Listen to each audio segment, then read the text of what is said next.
The presenting sponsor of Moon Tower Soccer is FVF Law.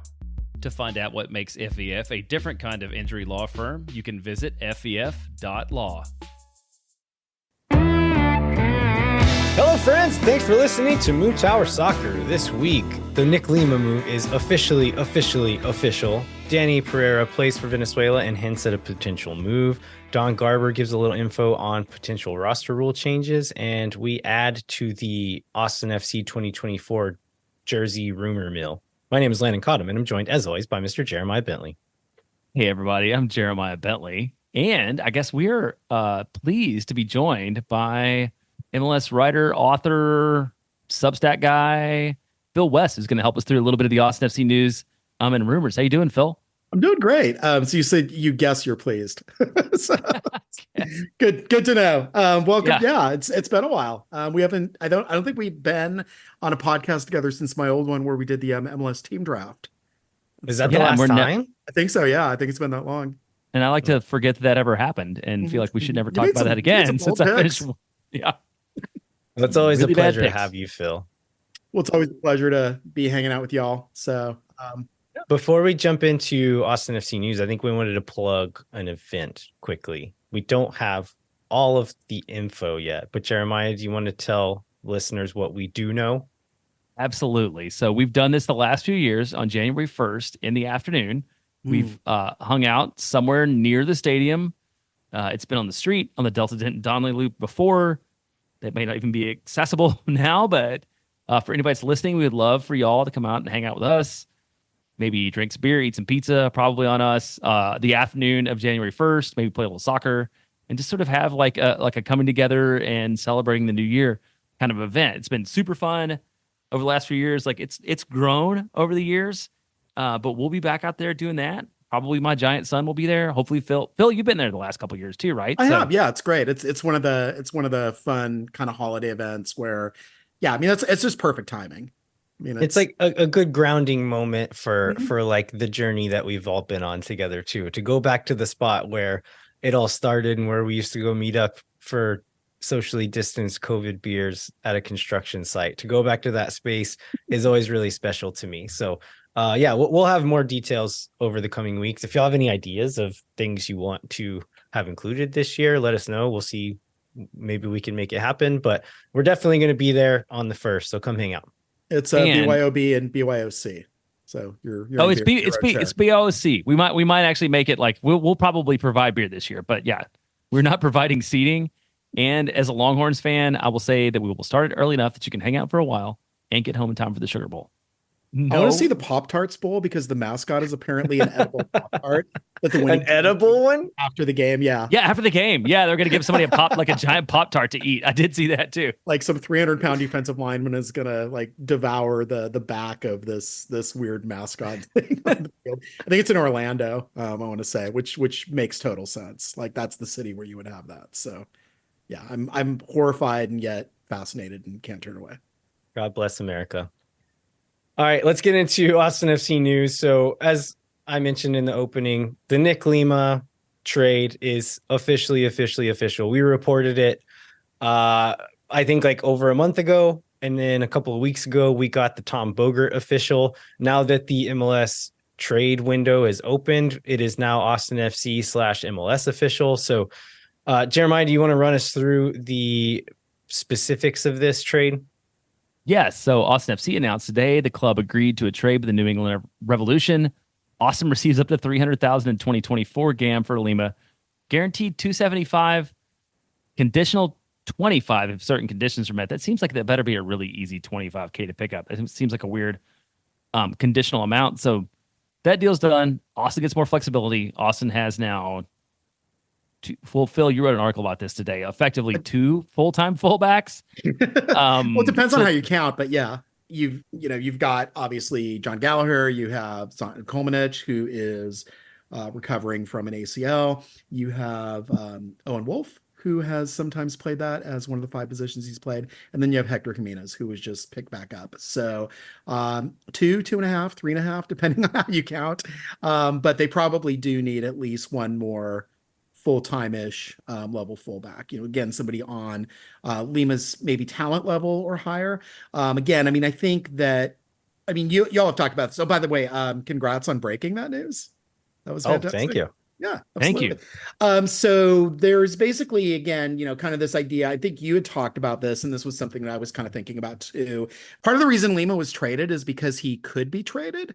As you were saying, he's one of kind of the bigger assets that they had to move. And if they do really need GAM, if they do really need to rebuild the roster, which it seems that they do, then that seemed kind of a logical place that they can go. And he is 29, so certainly if you are looking to get younger at that position, if you're looking to get maybe a little bit more flexible, if you're going to do whatever style of roto-infused wolf ball it's going to happen in 24, I understand the move, but again, he's also, somebody who's been fairly solid and fairly reliable. Not super spectacular, but certainly somebody who you can plug in and probably isn't going to make major mistakes over the course of 90 minutes.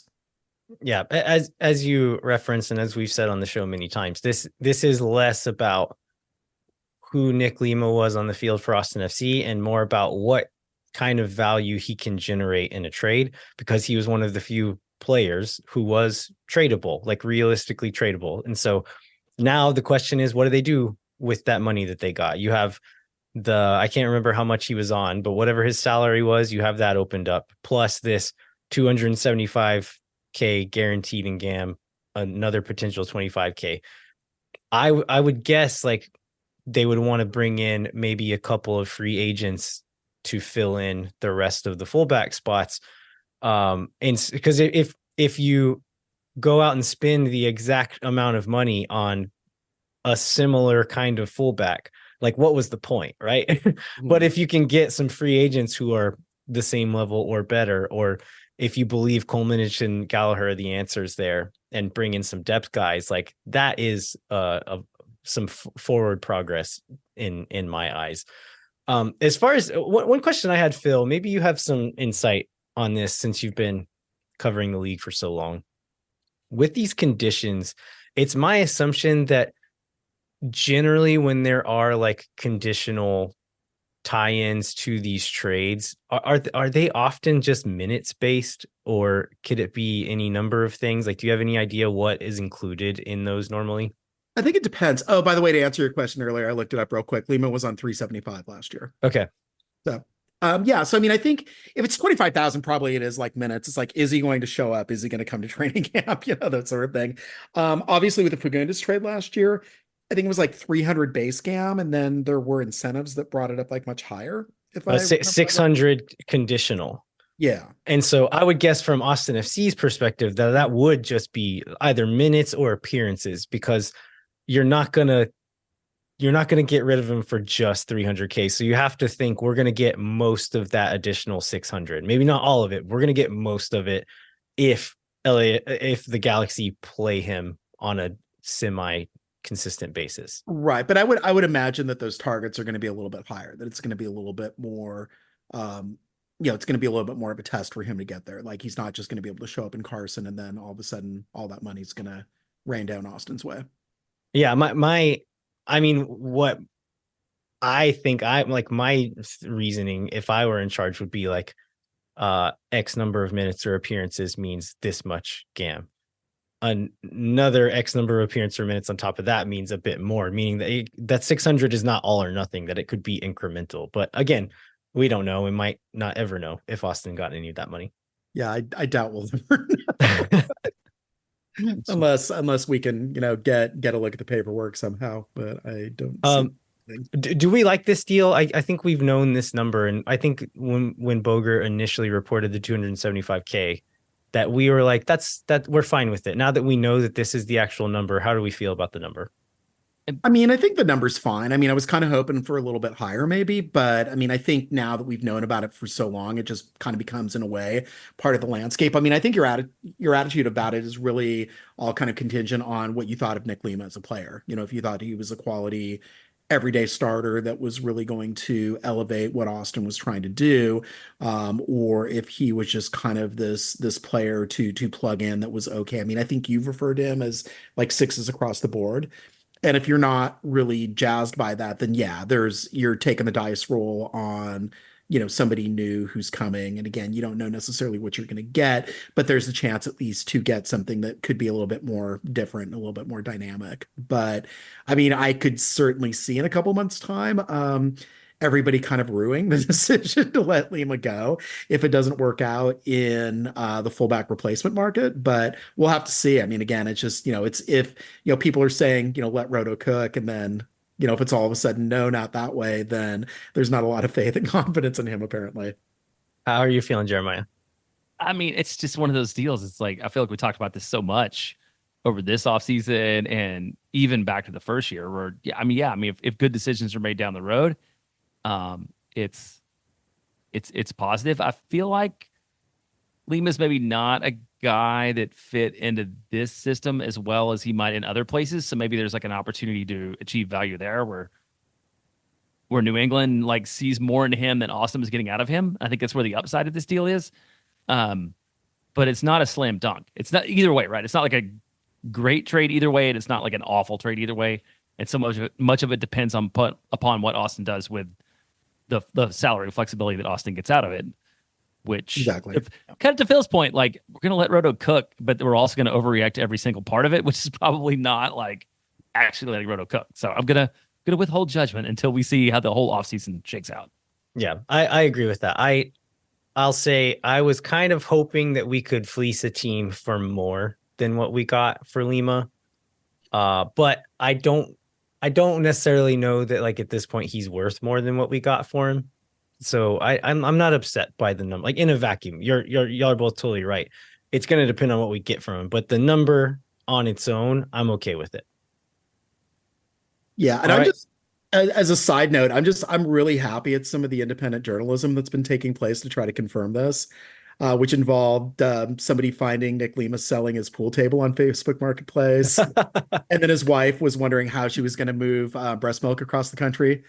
Which immediately I had this vision of the Limas in a station wagon across the country with a Yeti full of ice and breast milk, like trying to get it home and remain frozen. So, I mean, if he's selling his own pool table on Facebook Marketplace, maybe that is how they're going across the country, Phil.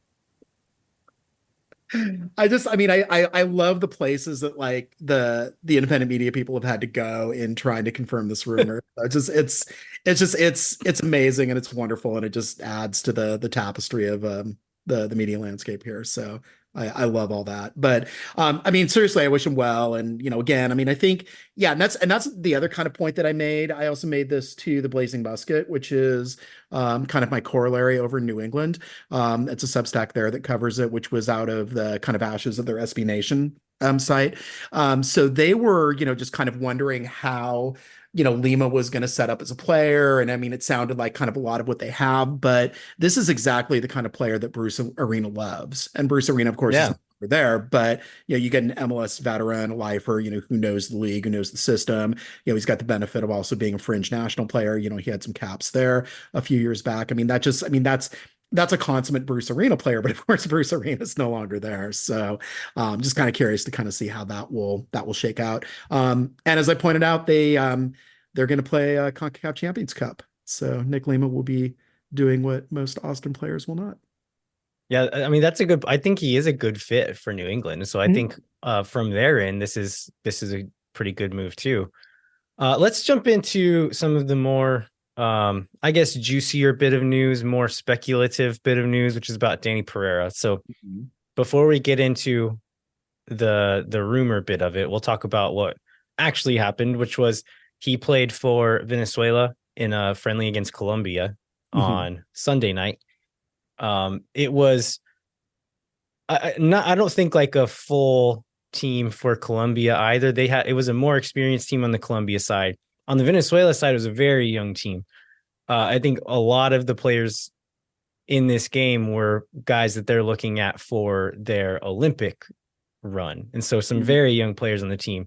So much so that Dani Pereira was named captain of this team, which is very cool. Like, I think it's a cool moment for Dani Pereira to get to wear the armband, to get to do all the media after the game, like several outlets talking to him, posting videos of him talking. I think this is good for Dani Pereira's growth. But out of that, the media coverage that he was getting, we got a question from Ruta Vino Tinto, and they were asking him about several things about playing with the Venezuelan national team, about getting his visa so he can travel with the national team and all that. And then the final question was, are you going to be playing with Austin FC next season? And his response was extremely interesting. And he got like kind of a wry smile across his face. And he said, I think so. I'm not sure, but I think so. We'll see. And there have been some with Dani Pereira being benched towards the end, like the last couple of games, with certain things going on here and there. There's been things floating around that maybe Danny's going to be on the move. This is the most concrete example that we've gotten, the most concrete information that we've gotten from anybody, and it's coming straight from the player's mouth that there's a very real possibility he's not going to be on this team next year. Jeremiah, what are you reading into this? How did you read his response here? Well, I mean, I guess at first I really hoped that it was like taken out of context or misappropriated or whatever, but it's a pretty direct question and a pretty. No, if you watch the video, there's no confusion here. This is what he meant to say, and this is what happened. I mean, and my Spanish is not great, but even I am like, oh no, that's exactly what he said. Like none of these words are like open to regional interpretation, or whatever. So, yeah, I guess I came into. We'll get into the sort of the off-season schedule later, but like I came in today hoping for like incoming player news and leave today being stressed out that one of our best players may be gone.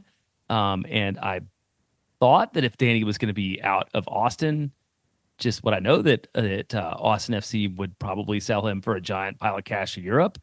And Phil West, friend of the show, like has some information that may indicate that is not the case. Well, and these are just rumors that are floating around at this point, but I did have someone I know that covers LAFC wondering, hey, have you heard anything about LAFC trading for Pereira? And I'm like, no. Wow.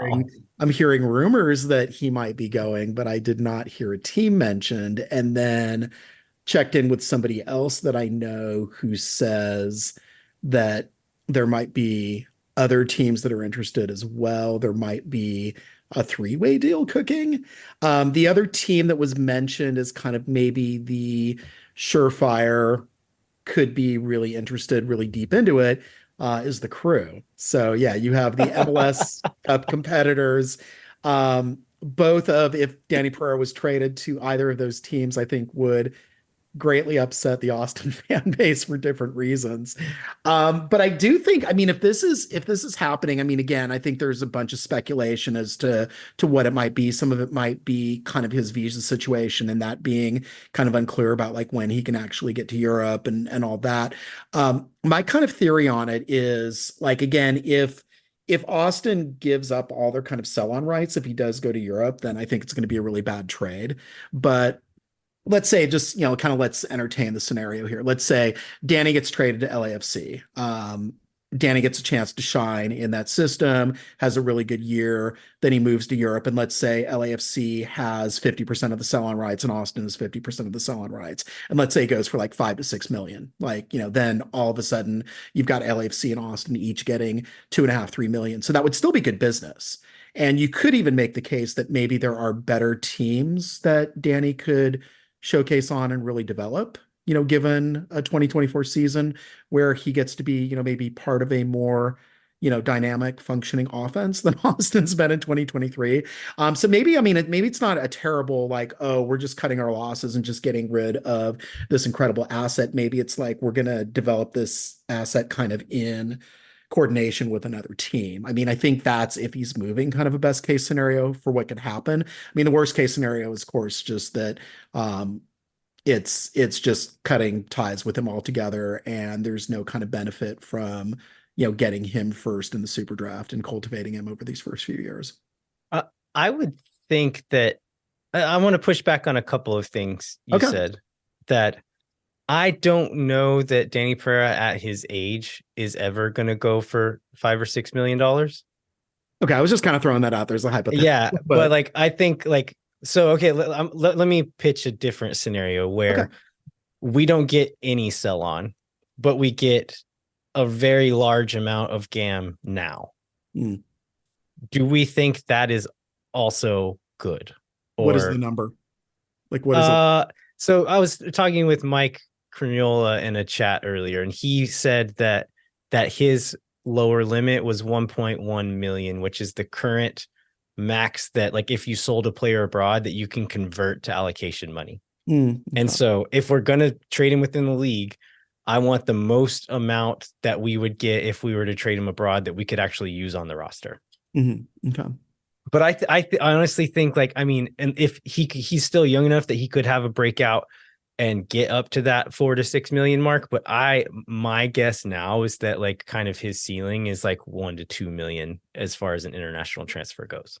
Right. But we're kind of seeing him forced into a 6 role that might not be his best necessarily. Well, I mean, Venezuela played him as a 6. Danny says he's a 6. So I don't know.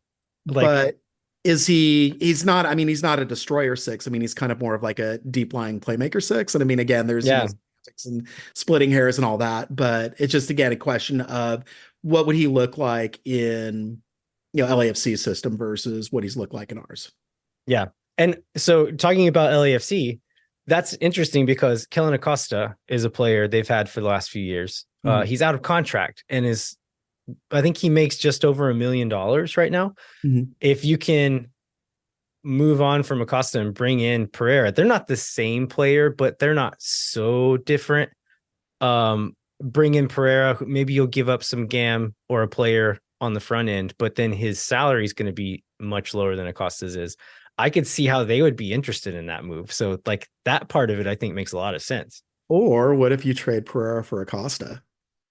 I mean, he's out of contract. They don't have to trade. Oh, okay. I guess, yeah. So they wouldn't do like a kind of like a sign and trade type thing, I guess. Or no, I guess he could just... Maybe. I don't know why Acosta would do it at this point. He's not an option. So if we do get rid of Pereira, I would absolutely be interested in signing Acosta, but he might be a bit rich for our blood at this point in the GAM strapped situation we're in at the moment. But if you all of a sudden fall into 1.1 million of GAM, then yeah, maybe that's enough. Yeah, that's interesting. This is an argument I've seen online today with all this going on, is that this seems to be a fairly popular opinion that selling Dani to Europe would be a success. Trading him within MLS is a failure. Do either of you have a strong opinion on that? Yeah, that was going to be my question. I mean, why that's the case? I mean, obviously, I think as a fan, watching Dani come to Q2 and play against Austin FC would probably be suboptimal. I think it's a thing we would hate. I also think it's a little bit of a thing that we're going to have to get used to, like, as a club that matures and, like, our favorite players and stars are going to move on, and sometimes they're going to come back and play against us. And I guess I think that the answer lies sort of in between sort of the two takes y'all had on, like, what he's worth. If you can sell him to Europe for more than he can possibly bring in MLS, then that is attractive. But, like, if we think his ceiling is 1.1 or 1.3 or whatever it might be, then like, I get whatever you can get. Because I do know that, like, it's Garber math, but, like, damn dollars count more than actual dollars in a lot of situations. Yeah. So it would help the team if they can maximize his value and sell him within the league. I don't know. What do you think about that take, Phil? You think it's just like a Euro snob kind of take, or, like, do you buy into it? I mean, sort of, yeah. I mean, kind of the analogy that I was thinking as is if you have, MLS is college football, right? So let's say you have, like, UT as a stud quarterback ending his junior year. And so if he enters the draft and goes to the pros, that's essentially like going to Europe, and that's considered a success, right? Because you have this player all of a sudden who you've developed, he's going on to kind of bigger and better things. There is this perception of Europe still as being kind of this ultimate landing place for players. And if he enters the transfer portal and then ends up at Oklahoma, that's seen as a failure because you've essentially kind of lost that player that was going to help your team within this particular competition, and then is going to, in a worst case scenario, a rival, or at least, somebody who is another team within the same sphere. And there's this kind of idea maybe of not retaining him, not being able to keep him. And again, I mean, I think the big question for Pereira is, okay, is he kind of slated to be an MLS lifer? Is he someone who is going to flourish best in this league, or does he really have an opportunity to shine and develop and grow in Europe? Are there parts of his game that could benefit from being in La Liga or Serie A or something along those lines? Does it really max out for him in MLS? Yeah. The difference with your analogy there, though, is Oklahoma doesn't have to pay 1.5 million in GAM if you lose a guy in the transfer portal. And to Jeremiah's point, it is in recent years, equal amounts of GAM and real US dollars. The GAM is more valuable to an MLS club.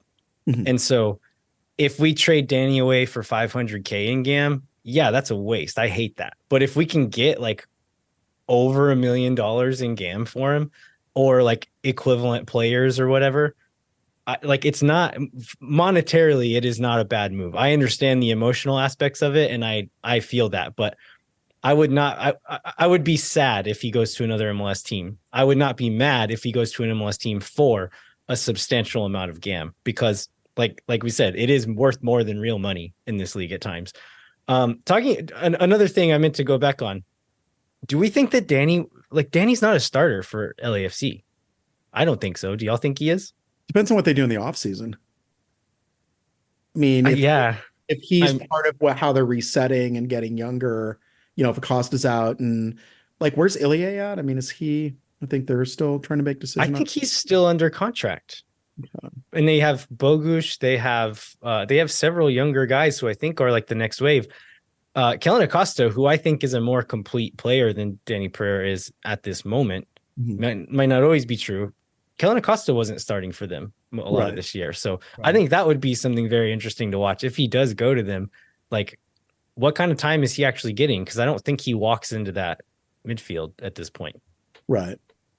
Whether or not he comes back to Q2 in an Austin FC jersey, there is a very real chance of him coming back to Q2 later this summer for the Copa America. The draw happened after the last show published, and the teams that are going to play are Venezuela and Jamaica in one of the games there. So if he does make that team, which you're thinking, if he's getting picked as the captain in this younger squad, that he has a decent chance of at least making the full squad for this Copa America. So that would be a pretty bittersweet moment if we trade him away and then get to watch him come play for Venezuela next summer.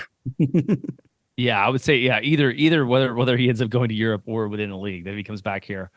That would be kind of hard. And then there's still the chance, right, that we get Dani in one match and then possibly Julio in the other, because Honduras and Costa Rica, winner of that one is going to play on July 2nd.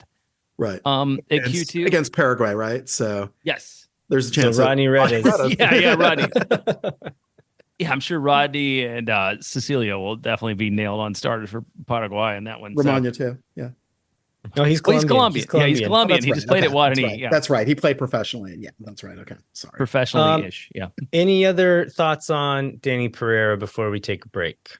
I mean, I kind of hope that the rumors aren't true, but there seems to be like a fair bit of smoke. So, I mean, this is going to be really interesting. I mean, obviously, people wanted news, people wanted speculation, people wanted roster change energy. So now they have it. It's kind of a be careful what you wish for situation. So, yeah. But at the same time, I mean, again, like, if he is this kind of highly movable asset, like we've talked about him as being, obviously, I mean, he's a great player and we'll miss him. But I mean, in terms of just this kind of idea that this is what you do with young players in MLS, you find it's this generation Adidas player in the super draft, you develop him for 3 years, you see him grow, you see him flourish, and then he gets to move on, and you get the benefits of having taking a chance on him, picking him first in the draft over, other quote unquote sure number ones that were in that draft. And then you get the opportunity to maybe, turn that into new players. And there's a super draft coming up where Austin gets the 5th pick again. So maybe there's a new, generation Adidas player to cultivate in there who, again, the last time Austin had the 5th pick, it was Keller. And that didn't work out as well as maybe people had hoped. But, assuming that you believe in Fodry, I mean, Austin's kind of, 2 for 3 in terms of good super draft picks in, a 3-year history of doing it. So, yeah, I mean, that's not shabby, right? Yeah. I know most of us don't like seeing beloved players move on, but the truth is, like, this is part of what it means to be like one of the big boy clubs in MLS. You see, talking about LAFC, they're one of the teams who has sold guys successfully and been very quick to do that. They're not hesitant to move guys on. The second part of that is being able to reload. Right. And that's what LAFC has been able to do successfully. So I'm not mad. Like, logically, I'm not mad that Austin FC is looking at moving some of these high value young players. That is what good teams do. The second part is going to see what they do with that money, because that is what really makes you an elite club, is being able to move guys and then reload and bring more guys in, and then move guys the next season and bring more guys in. Right. And then also just kind of knowing and being able to adjust your picks, right? Like LAFC put a lot of kind of, faith and effort into Brian Rodriguez, who didn't like really work out, but then they picked up Dennis Bouanga, who most certainly has, right? So, essentially kind of same position, same profile kind of player in a lot of ways, but with Rodriguez, you didn't see that quite gelling in MLS the way that they were hoping that it would. And then with Bouanga, it most certainly did. And if you're doing that at a high enough rate and you're as good a sporting director as John Thornton is, then, if your hit rate's good and you're targeting that level of players and you're having that level of ambition, you're going to be a pretty good team. Yep. Yeah, absolutely. Well, thanks for joining us, Phil. If people, absolutely, first of all, like, if you do not already subscribe to Phil's Substack, you're kind of an idiot if you listen to the show. But now that I've belittled you, like, Phil, where can people find your work if they don't already have it?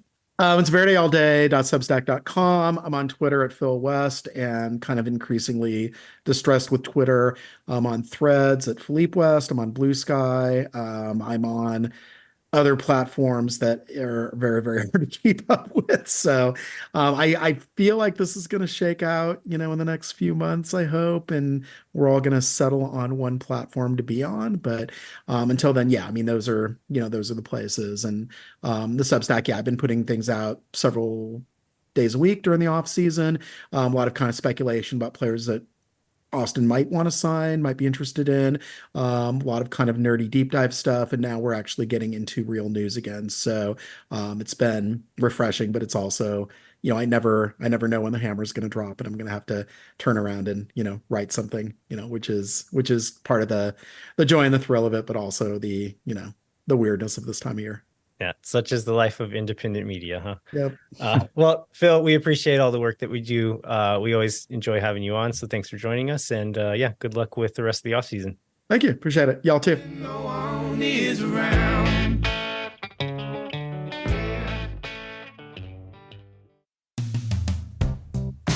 Moontower Soccer is brought to you by our friends at FEF Law, the official injury lawyers of Austin FC. FEF is a different kind of personal injury law firm dedicated to community, transparency, and client education. You can go to FEF.law to find out what makes FEF a different kind of injury law firm and why understanding your legal options can dramatically change the outcome of a case. Once again, that's FEF.law. Amplify Credit Union is a member-owned financial cooperative that's served the needs of Central Texans for over 5 decades. Amplify's team lives and works in the community, making them the experts on how members can achieve their financial goals. What makes Amplify different? No bank fees. Amplify is the first financial institution in Texas to put an end to bank fees. In 2022, Americans paid almost $8 billion in overdraft fees alone. Millennials pay an average of $336 a year in bank fees, which, look, y'all, it's time for Christmas. So you can put you get a loved one something that they want and something they will appreciate more than like paying some awful bank fees. You pay none of those with Amplify Credit Union. Amplify membership is open to any Texas resident. Learn to trust your bank again at Amplify Credit Union. To learn more, go to www.goamplify.com/moontower. Our premier sponsor, McGuire Woods Consulting, helps companies and nonprofits navigate the political process at the Texas Capitol, at the city and national level. And I told Landon this before, and I don't want it to be weird, but I heard some like McGuire Woods people talking about lobby strategy, sitting outside drinking a beer on Saturday. They seem really serious about it, like they wanted to help their clients. So good for those guys. With offices across the country and in 10 MLS cities, including Austin, Houston, and Dallas, McGuire Woods Consulting is solidly verde and black. Learn more about our friends at McGuire Woods Consulting at mwcllc.com. All right, we are back. We are going to talk a bit about the recent MLS State of the League address from Commissioner Don Garber. Jeremiah, you wrote out kind of the outline here. Where should we start with this? I mean, these Don Garber things are, I guess some years they're super interesting. There's a lot of news, and I don't. Were you? My most memorable one will always be being in Haymaker. It may be like 2019 when he did it, and it was the first time somebody had officially announced that Austin was going to be part of the league. Yeah, I was there. That night. Yeah, that was super exciting. So sometimes these are like exciting breaking news things. Sometimes are kind of secondary sort of bits of interest, but I feel like this one was pretty meaty in terms of there were like a lot of offseason rumors that he either clarified or put to rest. Things we've talked about on the show. So yeah, it was really interesting. So he always does this. Is it halftime, right? Halftime of the MLS Cup is usually when he does it. I didn't catch it live. I think it was too long to have been at halftime. So I think this must have been before the game, but I didn't catch it live. I had to watch it on replay, but it was like because it was like an hour, right? Long. Yeah. Yeah. So I think it must have been before the game. Yeah. So let's go. Like number one piece of news that I think is something that we speculated on a lot is recently is next week, because it's a rumor we had heard everywhere, is that he says that kind of unequivocally there will be no fourth designated player in 2024, which I know some Austin FC fans were sort of excited about the potential for that to give Austin some relief to like pursue other players. So were you surprised by this news? I mean, you say we heard it everywhere. We heard it some places, but I was skeptical of these rumors because of who we weren't hearing it from.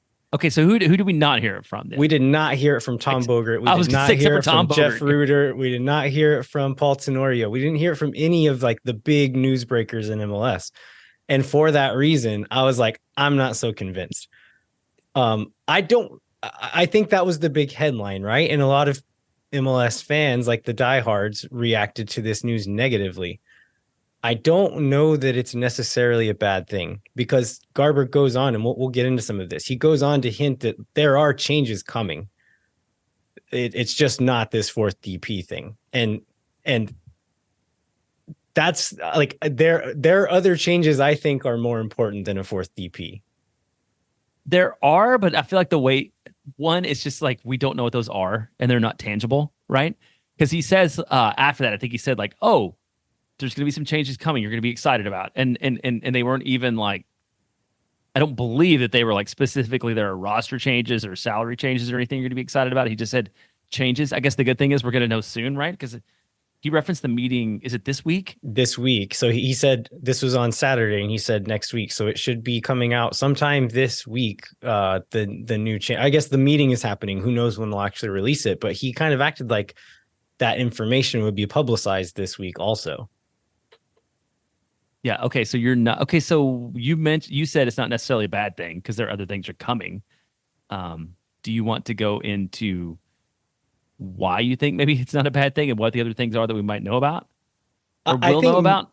My ideal scenario is not like the fourth DP spot opens up spending on one roster spot at the top end of the roster. My ideal scenario would be opening up a bit more like the other American sports, where you have this amount of money to spend it however you want.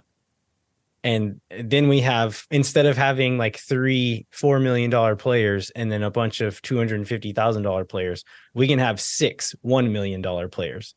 Like, I would rather live in a world like that. I think it gives more flexibility to front offices, more flexibility to coaches, more depth overall on teams, where if one guy goes down, then you're not screwed for the rest of the season. So I'm hoping that it isn't all bad news, that like, I'm trying to be optimistic here, that no fourth DP doesn't mean no more spending, period, that it means more spending just in a different way than a designated player. True. But we don't have a good like idea about what that way might be. Not at this point, I don't think. Yeah. I mean, there have been some rumors, and he didn't actually say that, like, there's been rumors about the like freeing up the U22 thing. Did he actually say that in the Yeah, he in the didn't say that. address? Yeah, because in the first version of the outline, I had written like the U22 thing into the address, and then I went back and like read the transcript of the address, and he doesn't talk about it. But I think that I believe that particular rumor has been covered in the Athletics. I feel like that's probably more likely than not to be true. That helps. I mean, in Austin's case specifically, that would mean we could like, currently Alex Ring is kind of the touchy point of the whole U22 debate, where if Austin signs more U22 players or if Musajite comes back off from loan, then we are limited to having 2 full DPs and then 1 max TAM DP. Currently that person's name is Alex Ring. If they free up the rumor is that the U22 spots, all teams would get 3 of them regardless of their DP situation. What that would mean is we could sign more U22 players, which mean like young lottery tickets is essentially what they are, because they're on low enough money that they're not super big prospects, but you can take a chance on some of those guys and spend a bit more money than you would be allowed to under normal roster rules. Then you could buy down Ring to a proper TAM contract and sign a third full DP, like a full DP slot. That would help us out a lot, right? Because we could keep Ring, like I guess Ring's contract doesn't weigh us down as much as it currently does in that scenario. Right. I mean, assuming there's some additional salary flexibility that's added in with that, which one would think there would have to be in order for that to happen. I guess the other big piece of news, well, there's several things that are interesting. I guess the second biggest headline, I think, for me in terms of like a lot of folks, are the plans for expansion and beyond San Diego, because San Diego will be the 30th club, and Garber said we've been doing it for a long time, and like he does not expect the league to go beyond 30 at this point. Said never say never, but he said it says over the next number of years. So I believe there was probably some sort of broad belief that the league would go to 32 just because it's an even number of teams in both conferences. And that does not seem to happen at any point. That doesn't seem like it will happen at some point in the near future. Yeah, it seems like after every kind of expansion round, he'll kind of move the goalposts back a little bit. A little bit, like, yeah. Oh, yeah, we'll go to 28. We'll go to 30.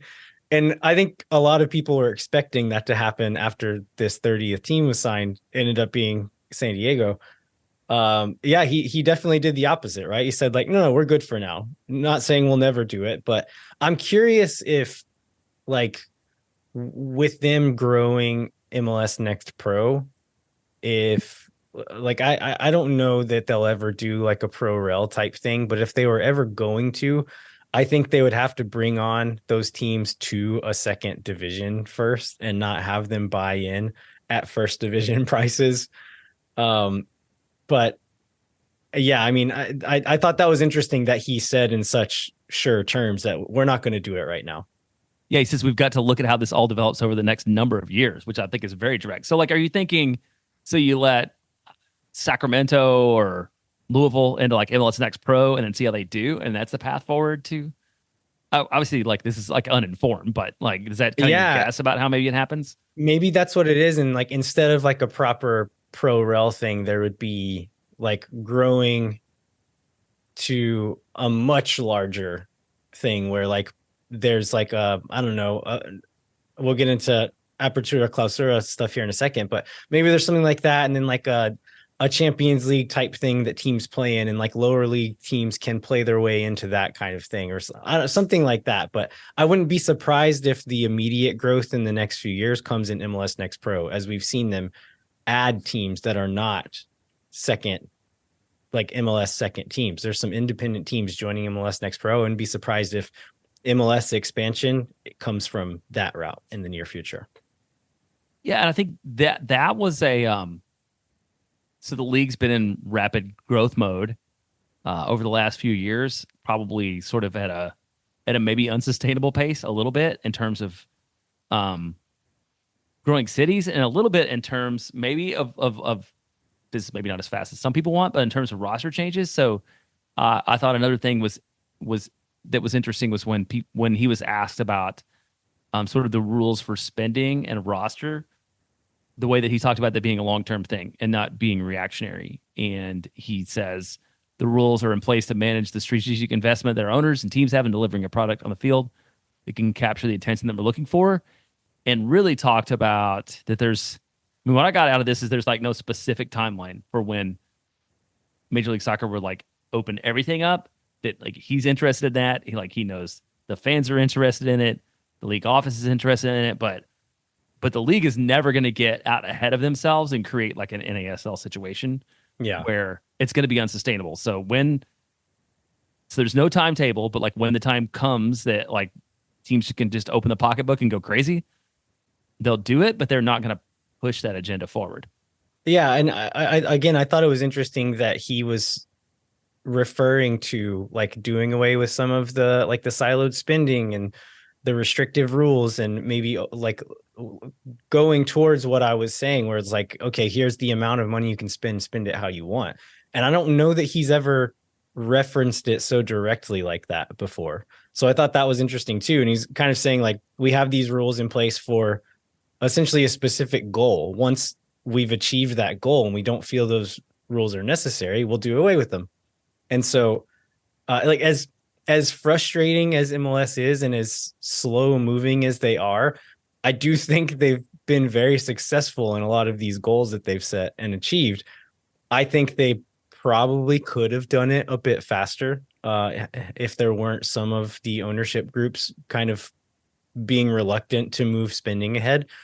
But it's hard to argue with the fact that like how much they've grown a league in such a short period of time, and that like this trajectory, as annoying and frustrating and slow as it is at times, I think you have to give them a little bit of credit for how successful it's been. That being said, like, again, it is slow and annoying and frustrating. And I wish that like, I think we're to a point now where it's maybe a bit slower than it needs to be. Yeah, I think it does. But I wonder if part of this is like, Don Garber's first year as a commissioner of MLS was basically, I don't know, convincing 2 or 3 guys to keep the league afloat. I think this is right, or around the time, like convincing 2 or 3 guys to keep the league afloat and like really having no certain future. And I feel like he's probably never going to forget that and is never going to let this league grow like beyond what seems sustainable, which might be slower than people want, but it's probably more successful in the long term for it. Yeah, I think that's right. Yeah. And okay, so another thing, like going back to last week when we asked about whether there would be a Leagues Cup or not in 2024, because we hadn't heard anything about it for sure. And this ties a little bit into the schedule congestion. So he was asked about Leagues Cup, and he says Leagues Cup was a smashing success on every measure. And as so many things this year wanted to exceed so many of our expectations, it's only the beginning. And then he also hinted that there could quite possibly be some more games in Mexico in 24, I think, when he talked about making things more advantageous for the Mexican teams in terms of travel. But I guess Leagues Cup is here to stay. Yeah. We don't know what it's going to look like, but that it will exist. I don't think that's much of a surprise, right?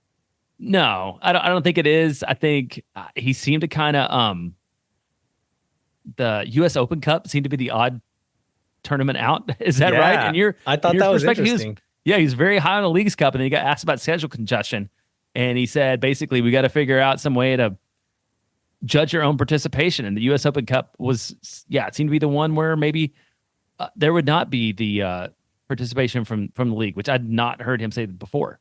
I think there had been rumors about this, or maybe just like theories that one solution to schedule congestion would be to have teams who are playing in other competitions. So say CONCACAF, is it called CONCACAF Champions Cup? Is that what it's called going forward? Yes, that's what it's called now. Yeah. And then playing in these other competitions, and they're going to have a lot of extra games going on. Maybe those teams sit out of the US Open Cup. And so that could be what he's referring to here, because LAFC, I think, played 53 games this year. That's more than 1 game a week over the entire year, which is crazy. And they rightfully have complained about it because like that's on MLS roster restrictions. I mean, that's too many games for any team in any league anywhere. But to do that on the limited roster restrictions that MLS teams have, that's crazy. And so from that perspective, from like a player's rights perspective, from a player health perspective, I like the idea that they won't participate in US Open Cup. However, on at the same time, I don't like the idea of like cheapening US Open Cup somehow. Yeah, I get that, but I just don't know where it gives. Like there's too many competitions to fit into the season. You could argue that the teams in other competitions aren't going to take the Open Cup seriously anyway. So yeah, that's fair, because you got to out. preserve guys. Yeah, right, totally. And then so he also talking about the Copa America and Leagues Cup in 2024 and taking big breaks for these, says we can't afford it. He was very specific about that. So let me say, we can't afford it. The message for everybody: we have to shut the league down and lose games. It impacts our players, it impacts our partners, it impacts our fans. So I'm really interested to see how this all goes in terms of the 2024 schedule, and when it starts and when it ends and when the teams take break, which leads into probably one of the most interesting things he said, and didn't go into a lot of detail, is like the apertura and clausura structure for Major League Soccer. Like, how do you feel about that? Yeah, my initial like instinctive reaction is negative towards that, just because my soccer background like starts in Spain, and then started paying attention to England, and then started paying attention to MLS. And so that structure is not familiar to me. Wait, and what is that structure for people who don't? So yeah, people don't the watch structure Liga I'm MX talking about is like your standard like fall to spring system, where you have one season per like fiscal year essentially. The apertura and clausura is what a lot of like Mexico does, a lot of South American leagues do, where you essentially have like 2 seasons per year. And then you might have like a little playoff system or something, like something where like both seasons factor into some other greater competition. And so like I said, my reaction, just because of like my frame of reference, what I know, what I'm used to, is different than this. But I would like to like humble myself a little bit here and just say, like, there are a lot of leagues who do it this way, a lot of countries who do it this way and seem to like it. Like I don't like talking to people who are fans of Liga MX teams. They seem to be okay with this structure. So I imagine it would take some getting used to. But I don't think it would necessarily be bad. Yeah, but it is hard because you're used to like playing a year, and at the end of the year playing a season, whatever it is. And because like the NBA and the NHL both do this, right? Where it's not like a calendar year, but it's like a school year, or like, you know, it's a season, and you get it'd be like a spring season and a fall season or something like that. Yeah, you get one champion. So like, it would be very different. I don't know if I love it. I do like the different like sets of things they're considering, and I wonder a little bit if some of this is just like, let's throw that idea out there and see how many people love it or hate it. Yeah. And then go from there. Because there's a lot of ideas that are like, maybe this, maybe that, like all the way across the board, I think, of this address, where some of it has to be like trial balloons for like which things have a little bit of momentum that the league maybe wants to pursue more, which again kind of ties back into the sort of being cautious and taking like the most reasonable, structured, sustainable approach to what the league is doing.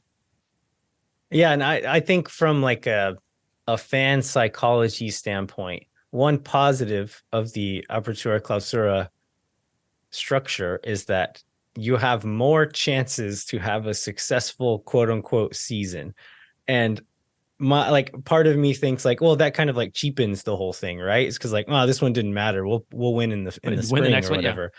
But after we like let ourselves be, even if like a little bit ironically buoyed by the Copa Tejas win this year, like maybe that's a good thing. Maybe more opportunities to win something are good. Yeah, and with the size and the geography and the imbalance of the league, I can see where like there's some opportunity to sort of ease the travel burden and things like that by having like a schedule format that's a little bit different from what they have now. So What were your other? Do you have any other points you wanted to make sure and hit I thought out of this interview? I thought it was interesting that one of the people in the room asked about like the whole save the crew thing, and that just like asking like, okay, this team was at the point of almost not existing, and now here they've won 2 MLS Cups. They hadn't won at this point in the thing, but have made it to 2 MLS Cups in the last few years. And just ask Garber about that, like puts him in kind of a tough situation. But I thought it was interesting given some stuff that's been going on in like Austin FC Twitter lately, namely Chris Bill's popping back up. You want to talk about Chris? Yeah, Chris Bill's fighting with people from Columbus, basically. Yeah. I totally missed it. I missed most of this discussion. So if you want to, if you want to like hit on the highlights of that and then tie it back into Don Garber's commentary, I would love to hear that.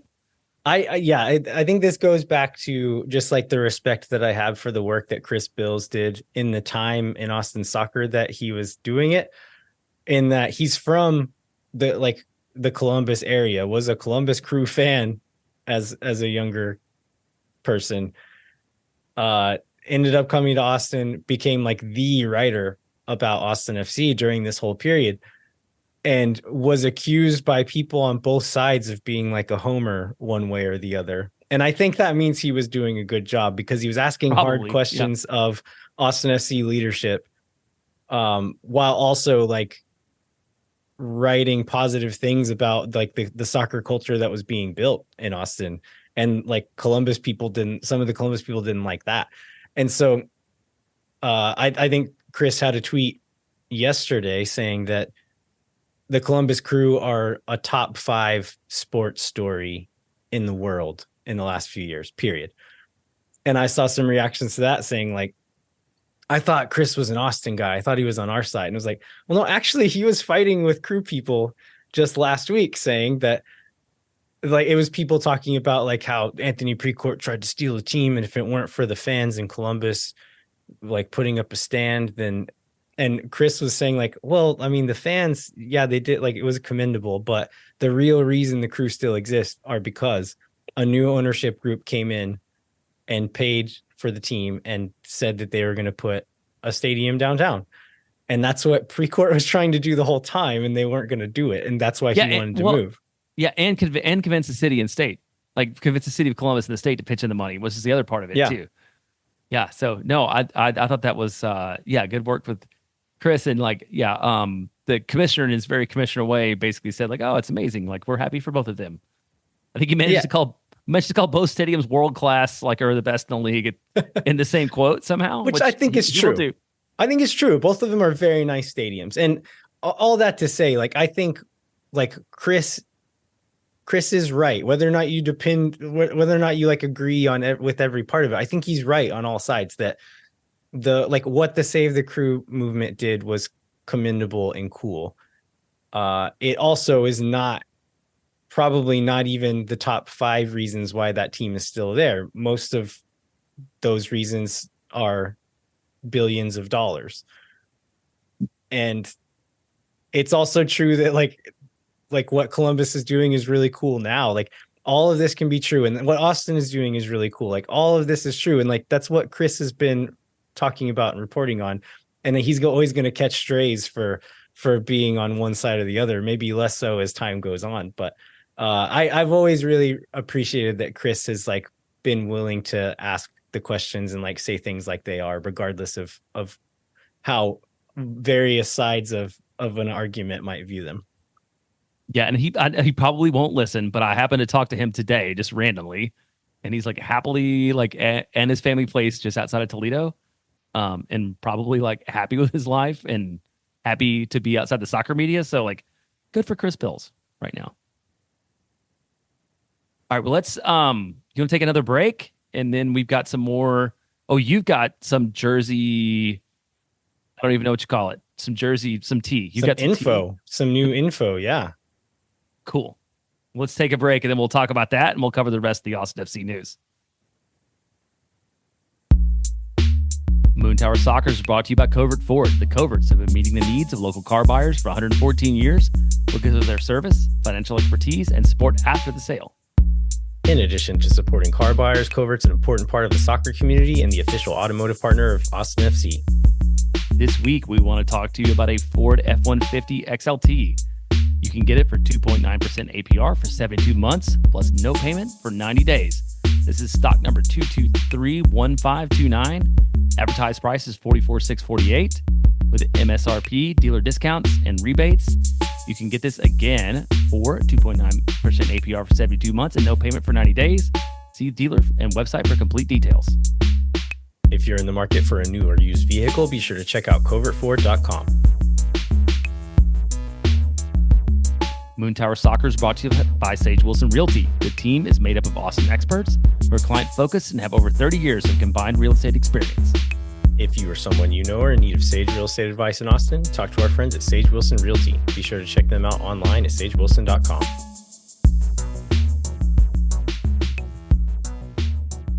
All right, we're back. And Landon, you have heard, we've talked about the jersey like 2 or 3 weeks in a row now, but you have heard juicy rumors or inside information about Austin FC's jersey for next year, and you're excited about it. And I want you to just like lay out all the information and all the sources you have right here. Yeah, so this is like not direct information. This is secondhand information of people who as the best have information seen it is. and know what it looks like. But I was told under the conditions that I couldn't share it with anybody. Okay, so of the things that you can't share with anybody, what can you hint? I'm not gonna ask you a bunch of questions about it because like that will take forever. But like, what can you hint or tease or not or divulge that you were not supposed to divulge? Let's do this. I'll just go ahead and tell you on the call here. Okay. I'll go back through in the edit and I'll bleep out anything that I think shouldn't go out on the broadcast. Perfect. That's really good for me and not great for everybody else. So I like this. I like that how this is going. Okay, so told me that he spoke to the for who has seen the jersey and knows what it looks like. And he said of the jersey that it's very and that it's reminiscent of and specifically cited the and this all got me, I don't know about you, Jeremiah, you can tell me what you think about all that, but it got me extremely excited about this jersey. Yeah, I mean, I like the combination of all those things. And it seems, I feel like we've been planning for the most generic, boring possible combination and being excited about it. So the fact that doesn't feel generic or boring to me, no, if that's what it is, right? Yeah, the fact that there's none of that, it seems somewhat interesting and different. Like, I mean, yeah, there's no downside on that. So I'm now we'll see how much of this makes the edit, but listeners, if nothing else, know that we're excited about it now. Love it. Let's close the jersey bit out and maybe go into a little bit of off-season news. So today, December 11th, is the day that the trading window opened, and we talked earlier about how Nick Lima's going out officially got noticed, and I feel like a lot of people were hoping for green smoke from Anthony Precourt, which we did not see. So one of the things that we wanted to set a little context for what folks can expect over the next few weeks or a month. So we went back to the 2021 and 2022 seasons. So Austin has not made a trade.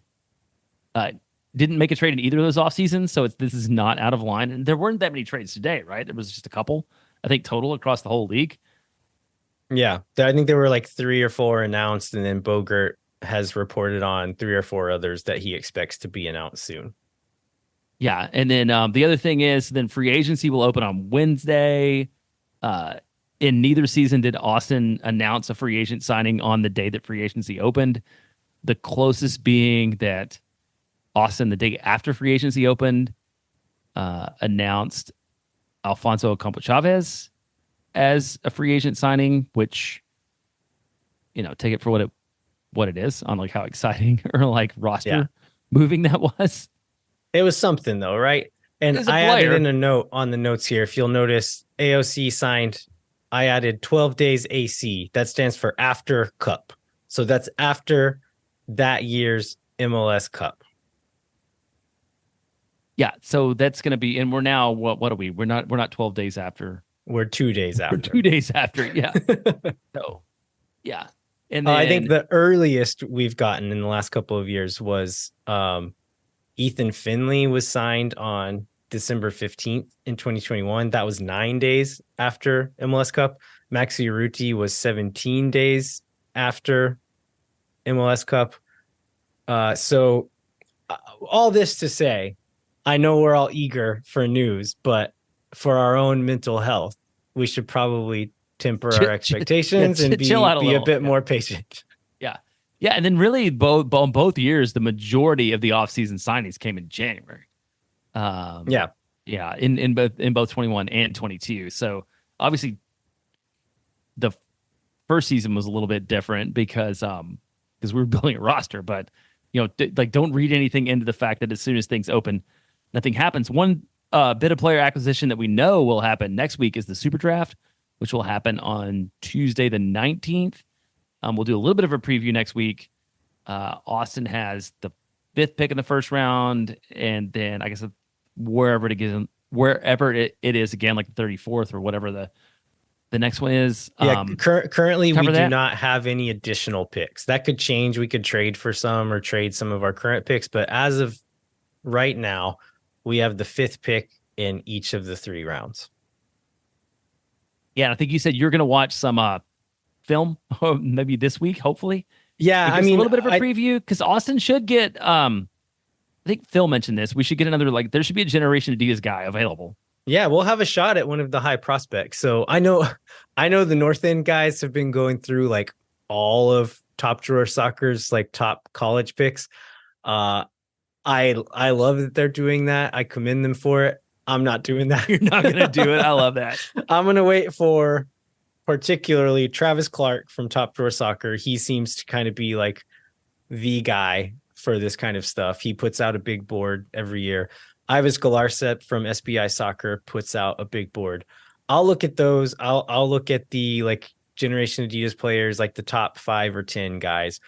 I made a commitment now to go through Y Scout and do like some proper scouting on, I don't know, the top handful of players and maybe the top handful of GA picks. But look forward to that next week. We'll have that out on Tuesday, the day of the Super Draft, I believe.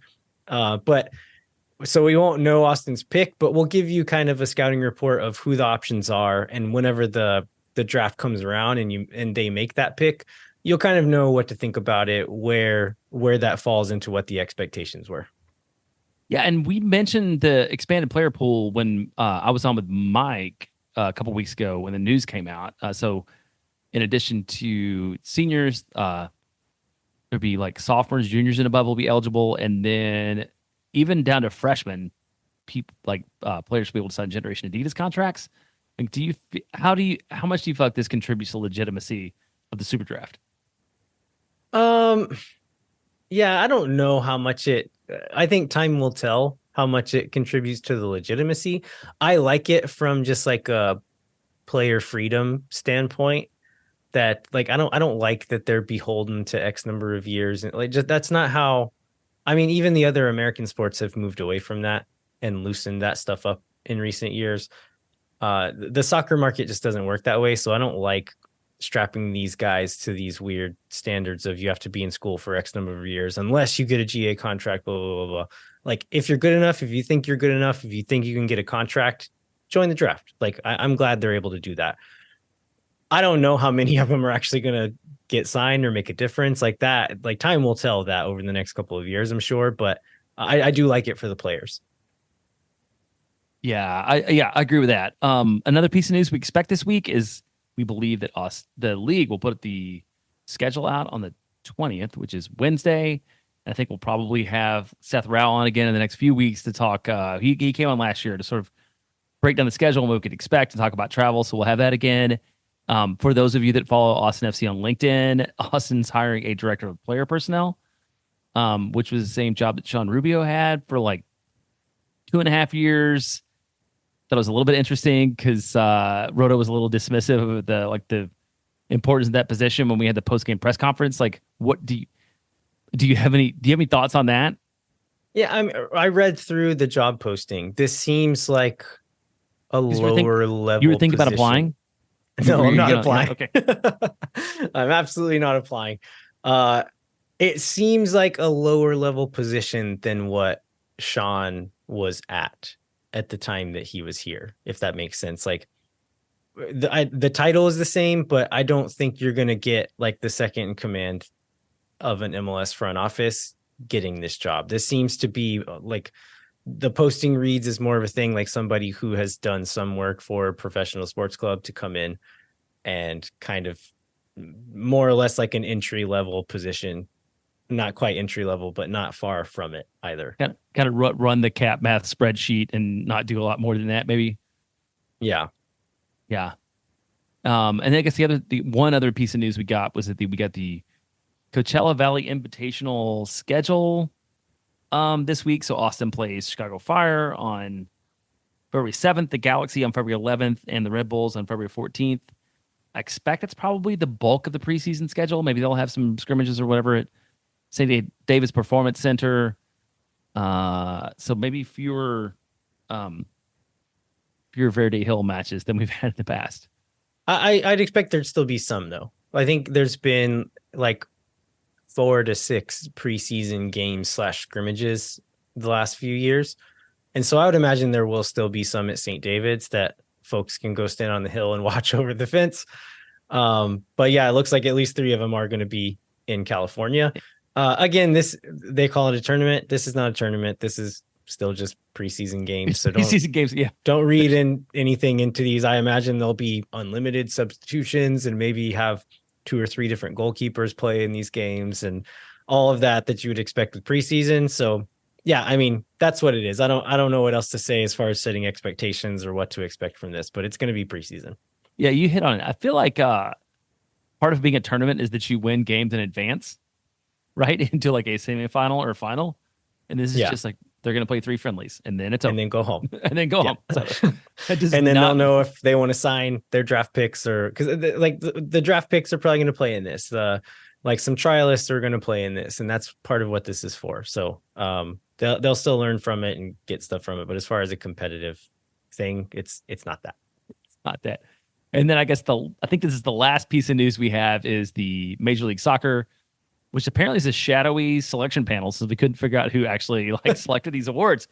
Awards are out. There were, I don't know, 15 or 20. Most of them were who you would expect. I think the Austin FC fan base was maybe surprised a little bit due to the prevalence of the Growing Demon that Austin FC won Medical Staff of the Year. But hey, good for them. Maybe things could have been a lot worse if they weren't around. Were there any of those other awards you thought were notable? I saw some discussion online about the Academy of the Year, and the Columbus Crew won this one. And I saw some Austin fans making the argument that, okay, Austin FC won the GA Cup last year. Why weren't they in contention for this? And we beat the Columbus Crew. I know this is an academy, but they beat the Crew in the MLS Next Pro final. So why shouldn't Austin FC be considered for Academy of the Year? Do you have an answer for that?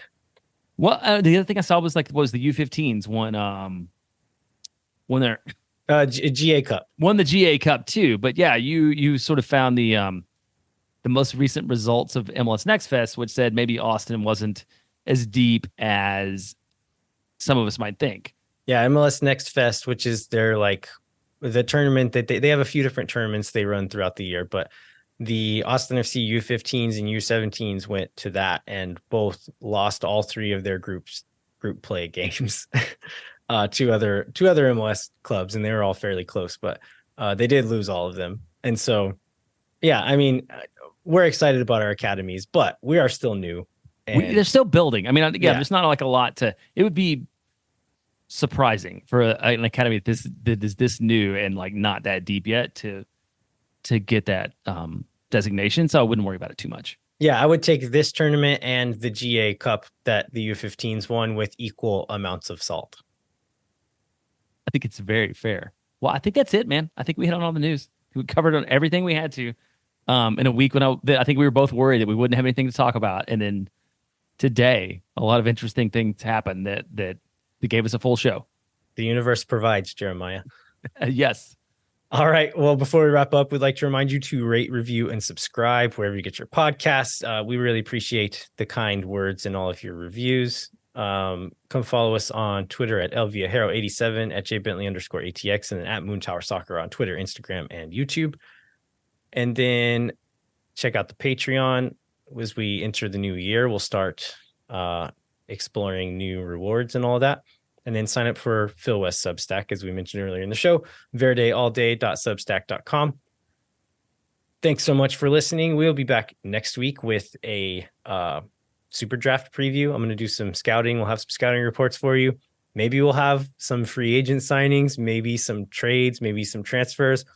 But don't be surprised if we don't. If there's none of that. Yeah. And be patient. We're all going to get through this together. Until then, I'm Landon Cottom. I'm Jeremiah Bentley. We'll catch you next time. When no one is around.